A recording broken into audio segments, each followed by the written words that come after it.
Halo guys, assalamualaikum warahmatullahi wabarakatuh. Selamat sore. Musim overheat ya. Ini Pajero udah kepasang silinder headnya. Kemarin overheat. Nah, kebetulan radiatornya rusak. Jadi aku ngewangi mikir guys. Loh, radiatornya kayak gini loh, keluar loh. Nih, karena unitnya bekas nabrak. Tapi dapat apa? Dari dapatnya angel menolak muni yo. Dari dapatnya memang gini, bekas nabrak mobilnya, terus radiatornya juga masih original. Lukanya di bawah nggak kelihatan kan, di sini cover toh. Sing muter gini tuh covernya. Nggak kelihatan. Nah, overheat kehabisan air ternyata dari sirip yang rusak ini ada keluar beberapa. Ini kalau nggak salah malahan. Ada keluar. Dah. Ya toh. Matic cooler ada oli-oli di sini. Nih. Gitu, cooler maticnya. Gini ya wes, sekalian mumpung overheat toh. Sekalian tak habisin duitmu, tapi aku tak bantu mikir panggahan. Kalau kita beli radiator ini Matic berapa, Mat? 3 juta. Hampir 2 juta. Hampir 2 juta apa 3 juta? Hampir 2 juta yang merek ADR. Kalau yang merek ori KTB itu hampir 4 juta. Masak lah guys. Ya toh. Lah terus aku melok mikir gimana caranya biar kita dapat radiator murah tapi tetap ori, minimal ADR lah. Kalau sekarang kan banyak tuh radiator yang lain yang merek-merek banyak yo. Nah, tak bantu mikir minimal dapat ADR karena bahannya di sini yang beda guys. Selain yang merek abal-abal itu tipis, dia tidak mampu sebagus ini mendinginkan airnya gitu loh. Karena malah lubangnya di sini malah gede-gede. Jangan dikira kalau lubangnya ini, siripnya ini gede-gede itu jadi dingin. Bukan loh guys. Yo, malah jadi panas toh. Karena otomatis jumlah ininya dikurangi karena lubangnya jadi gede-gede toh. Nah, ini kamu kalau ngitung dari sini 1, 2 gini, itu berapa? Terus kalau pakai yang merek abal-abal yang ininya gede-gede, yang kamu pikir bagus itu kan jadi sedikit. Nah, otomatis kapasitas air pendinginnya jadi sedikit karena ininya sedikit gitu, karena jumlahnya sedikit tuh. Tapi kan lubangnya lebar mas, jadi tetap volumenya yo jajalan dewe. Wis tau ngitung aku ngono kuwi, saking kurang kerjaan yo guys yo. Bengkel kampung sepi ndek kerjaanan yang sing ngene iki gitu. Malah gabut. Jadi ngitung kayak gini, ngitung volume airnya dihitung gitu loh. Ora sengaja ngitung guys, nggak ngono. Yo, kebetulan ini pas santai kok. Nah, terus tak suruh beli. Akhirnya minimal kamu dapat ADR. Kamu beli yang manual aja. Lah kok manual terus ATF coolernya gimana? Beli, ya Allah jadi beli 2 kali. Tapi tak suruh ngitung, kamu beli ATF cooler, beli radiator. Gitu. Harganya kalau masih ketemu sama atau di bawahnya yang ori, harga 3 juta tadi, tapi kamu dapat radiator sama dapat ATF cooler, mending mana? Mikir dan nyari dia. Wah, guyang. Terus dia mau bikin bracket ATF cooler, grendane rusak, grendane mati, berusak, gitu. Padahal masih mau bikin ini tempat ATF cooler yo. Nah, ATF coolernya gini, kayak bawaan pabrik, yo. Jadi, masih cepat wangil kadung masang ya guys. Itu kan lubangnya di atas tuh, lubangnya di atas 1, di bawah 1. Iya ngeceng ini guys. Tuh yo, ini bautnya tuh kelihatan tuh, nih. Ini 1 di bawah, 1 di atas. Jadi oli dari transmisi masuk lewat yang atas, kan turun. Nah, turun ke bawah, yang bawah balik lagi ke transmisi. Gitu cara pasangnya. Jangan salah, jangan mbok miringin gini yo. Kamera aku sing miring yo, jangan mbok miringin gitu. Kalau mbok miringin gitu jadi gimana? Yus kayak radiator inilah. Radiator ini kenapa kipasnya gede? Karena radiatornya melintang gini nih, malang gini gitu. Ini kalau pada mobil-mobil yang lain pada umumnya gini, lah kipasnya pasti kecil. ya nggak berisik gitu gitu. Nah karena tempatnya nggak ada, makanya di pabriknya dibikin gini tuh. Terus keuntungannya apa mas kalau kita pakai ATF cooler? Ya banyak toh, karena kejadian engine overheat, matic overheat itu karena ATF cooler. Ya terus sengaja tak pisahin supaya meminimalisir meminimalisir trouble ketika oli ATF coolermu jebol, air pendinginnya campur sama ATF yo, atau oli transmisi. Otomatis ada strawberry milk di dalam sini yo, ada susu stroberi di dalam saluran sistem pendingin. Itu nyucinya susah, kadang radiatornya harus dibuang malahan. Nah mumpung belum terjadi, kita pisahin sekalian, kita pakai radiatornya yang manual.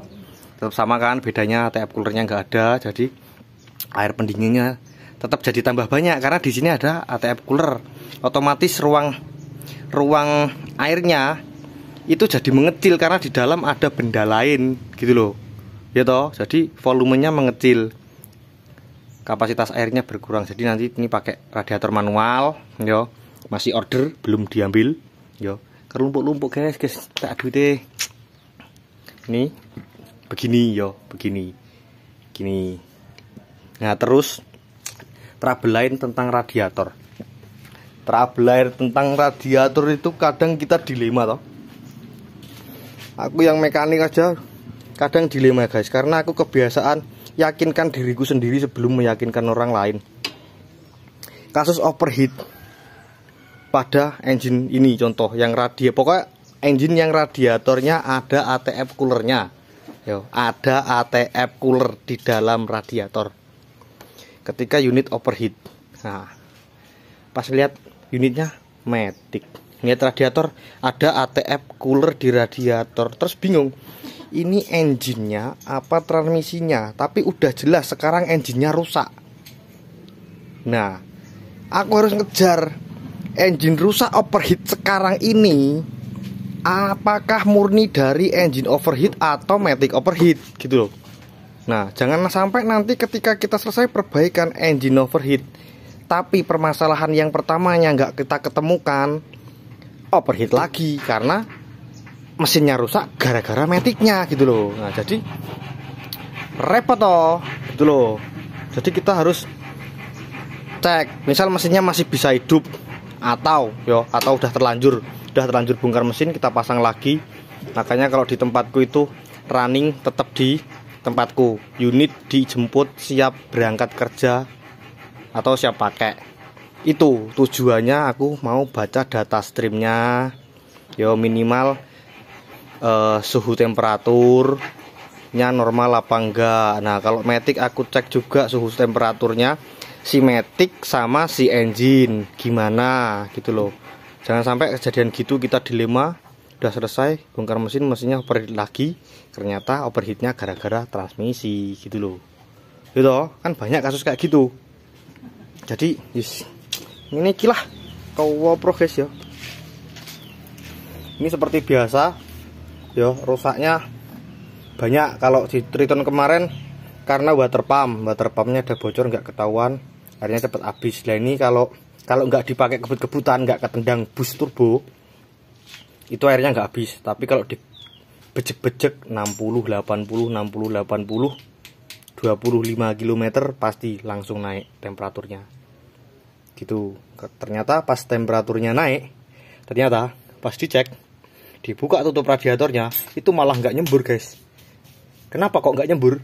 Kenapa kok nggak nyembur? Nggak tahu. Nggak tahu. Blok guys. Ternyata pas dibuka tutup radiatornya nggak nyembur karena air radiatornya hampir habis guys. Jadi pas dibuka harusnya kan pss, gitu loh. Itu gur pss, gitu tok, dibuka dilihat. Loh ndak enak isine. Kenapa?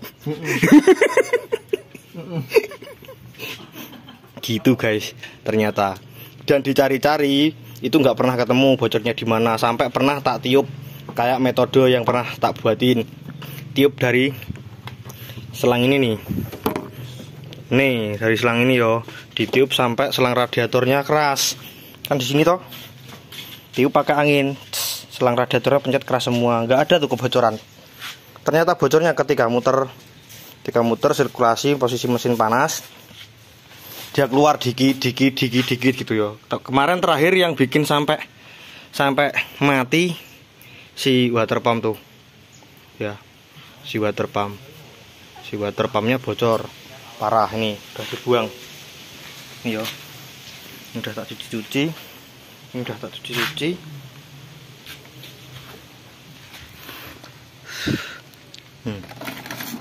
udah bersih. Tak lanjut besok.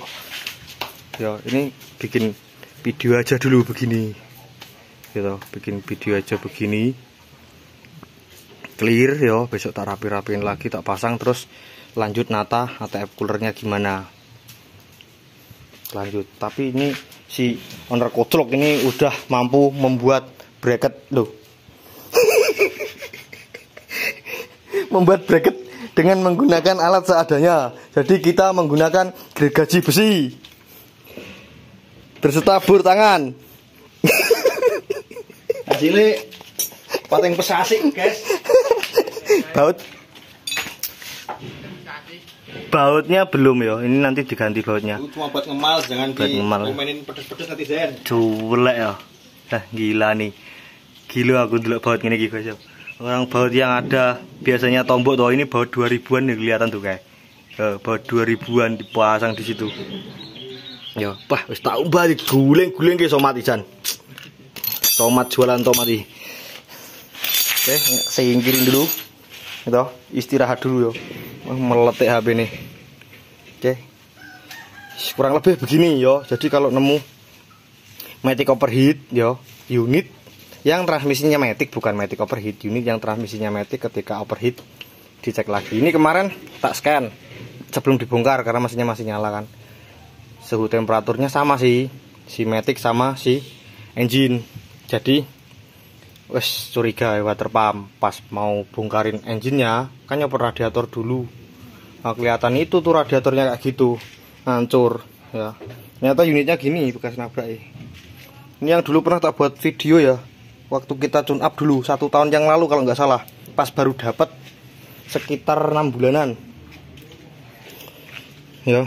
Nah gitu, begini begitu oh, begini begitu. Jadi ATF coolernya di situ. Syukur ya, kita tambah lagi. Syukur kalau kamu mau enak, nggak bikin bracket lagi gitu, cuman tinggal nambah selang.